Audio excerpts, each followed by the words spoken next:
안녕하세요. 박고정 여빈이 성형외과 원장 의학박사 이백권입니다.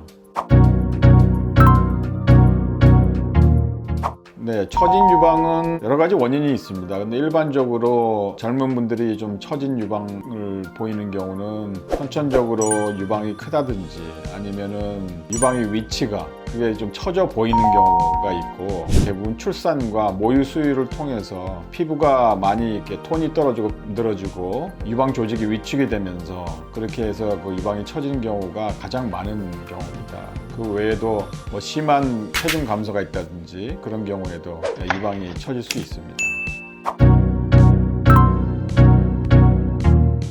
네, 그렇습니다. 근데 유방이 처졌다고 보통 오는 경우에 사실은 이 진단이 굉장히 중요합니다. 처진 유방의 진단은 굉장히 좀 어떻게 보면 복잡하고 정확한 진단을 내려야 그 정확한 수술이 되고 거기에 따라서 수술 이후의 결과도 좋고 또 만족도도 얻게 됩니다. 무슨 얘기냐면은 유방이 처졌다고 오는 경우에 진성 유방 하수, 그러니까 실질적으로 그 진짜로 유방이 처진 경우는 이런 오목가슴에서 유두까지의 거리가 길어져 가지고 유두가 정면을 보지 않고 약간 아래쪽으로 보면서 이렇게 점점 처지는 경우가, 그게 이제 우리가 보통 얘기하는 처진 유방입니다. 그렇지만은 실질적으로 그 유방의 유두의 위치가 아래로 향하지 않고 정상 위치인데 또 유방이 처져 보이는 경우가 있습니다. 그런 경우가 어떠냐면 또 더군다나 오목가슴에서 유두까지의 거리가 정상인데도 불구하고 유방이 처져 보이는 거는 유방암 밑주름이 선천적으로 조금 높으신 분들이 있습니다. 그러니까 상대적으로 유방이 처져 보이지만 실질적으로 유방 하수는 아닙니다. 그런 경우에는 쉽게 얘기하면 유두의 위치는 정상인데 밑주름이 이런 위쪽에 위치한 경우, 그런 경우에는 유방이 처져 보이지만 그런 경우는 우리가 위축성 유방이라는 말도 쓰고, 그게 조금 더 심한 경우, 더 위쪽으로 바짝 붙으면서 이 가슴이 유방이 앞으로 나오는, 그러니까 유륜이 커지는 경우, 그런 경우는 우리가 이제 튜브형 유방,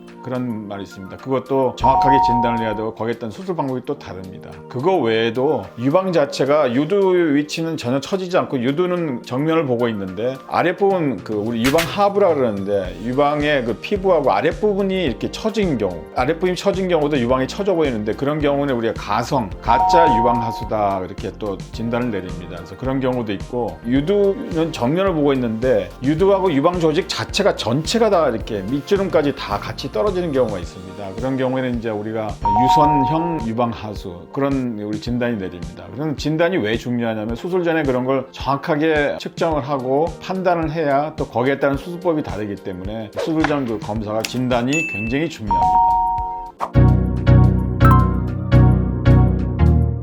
사실 그 유방 하수로 보통 일반적으로 환자분들이 이렇게 오셔가지고 유방이 좀 처졌다, 유방 하수에 대해서 상담 오시는 분들이 실질적으로 레이저나 브레스트 리프트를 해가지고 뭐 실로 당기거나 그렇게 해서 좋아질 수 있는 유방 하수는 없습니다. 무슨 얘기냐면 그런 레이저나 그 실 리프팅 이런 거는 굉장히 말 그대로 아주 그 효과가 적기 때문에 그런 미미한 유방 하수를 교정해가지고는 만족스러운 결과를 얻을 수 없습니다. 그리고 그러한 미미한 경우를 가지고 실질적으로 유방이 처졌다 그래서 이렇게 오시는 분들은 없습니다. 그래서 환자가 와서 유방이 처졌다 하는 경우는 이미 수술적인 요법이 필요한 그런 경우입니다. 사실은 지방 흡입 가지고 유방 하수를 교정을 할 수는 없고, 전체적으로 유방이 비대한 경우, 유방이 큰 경우에 지방 흡입을 통해 가지고 유방의 사이즈를 갖다 좀 줄일 수는 있지만 유방이 처진 거를 갖다 지방 흡입으로 해서 그걸 해결한다든지 그런 레이저나 실 리프팅 같은 그런 걸로는 유방 하수 교정을 할 수가 없습니다. 효과도 없고요. 그렇지 않습니다. 우리가 보형물이 필요한 경우는 유방이 작은 경우에 좀 크게 확대하기 위해서 쓰는 겁니다. 그래서 유방이 크면서 처진 경우, 그런 경우는 보형물 사용 없이 유방만 이렇게 올리는 유방 고정술이라고도 하고 유방 올림술 뭐 그런 걸로 해서 좋아질 수는 있고요. 그렇지만은 유방 볼륨이 작고 처진 경우는 유방 처진 거를 올리면서 동시에 유방 확대를 해서 조금 더 미용적으로 이렇게 좋은 결과를 얻을 수 있습니다. 그거는 그분의 상태가 어떠냐, 유방이 작으냐 크냐, 거기에 따라서 보형물 사용 여부가 결정이 됩니다.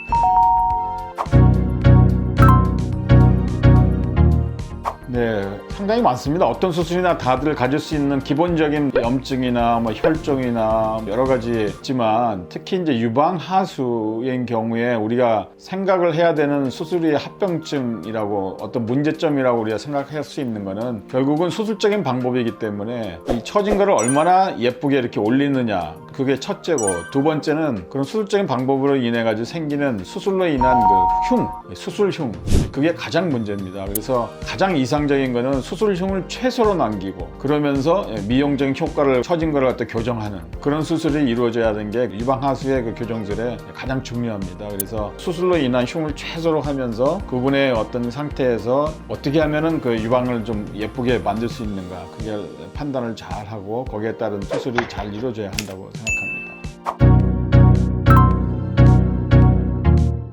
보통 이제 수술에 따라 다르지만, 저와 같은 경우에는 요즘에 그 대부분의 수술을 피부에 스티치가 없이 피하 지방을 정밀하게 촘촘하게 하고, 피부 자체는 인체에 쓰는 그런 본드를 사용하고 그 위에 특수 테이프를 사용해 가지고 피부에 실밥이 없기 때문에, 우리가 수술한 다음에 유방하수 수술이 여러 가지가 있지만, 어떤 수술을 하든지 수술한 다음 날부터 샤워도 하고 대부분의 심한 운동이나 뭐 육체적인 노동을 뺀 나머지 일상생활은 다음 날 도 가능합니다. 그렇지만 우리가 어떤 상처든지 꼭 가슴이 아니고 어떤 상처든지 봉합을 해놓으면은 봉합 부위가 튼튼하게 잘 이렇게 아물어야지 나중에 벌어지지 않더라도 흉이 넓어지거나 그러한 문제에서 보기 싫게 미용적으로 이렇게 과도한 흉터나 그런 걸 예방하기 위해서는 사실은 수술 이후에 최소한 3 내지 4주 정도는 그런 과격한 운동이나 충격이나 그런 걸 피하는 게 좋습니다. 왜냐하면은 어떤 부위든지 우리가 상처를 우리가 봉합을 해놓으면은 봉합 부위가 점점 이제 튼튼하게 붓기 시작하는 게 봉합한 다음부터 한 3주 정도 돼야지 봉합 부위가 튼튼해집니다. 그래서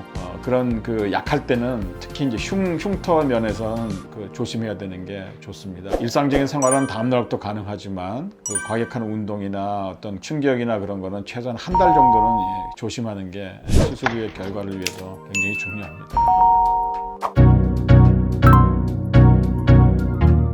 흉이랑 한번 생기면은 영구적으로 가기 때문에 결국은 수술 받으신 분의 기대치하고 수술자의 기대치, 그게 잘 이렇게 균형을 잘 이뤄가지고 해야 되는데, 저의 개인적인 그런 성형외과 의사로서의 저의 기본적인 원칙은 수술 반은 수술 흉을 최소로 남기는 게 가장 중요합니다.